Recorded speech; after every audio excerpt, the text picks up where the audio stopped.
为什么鞋子会出现异音？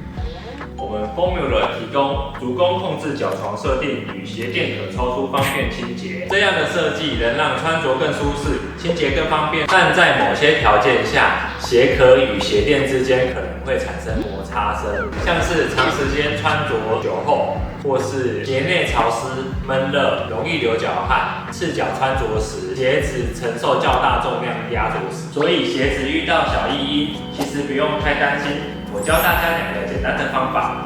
第一个方法，把鞋垫和鞋壳里的水汽擦干，减少潮湿，就能大幅降低摩擦声。第二个方法，如果还是有声音，我们可以使用绒布胶带小技巧。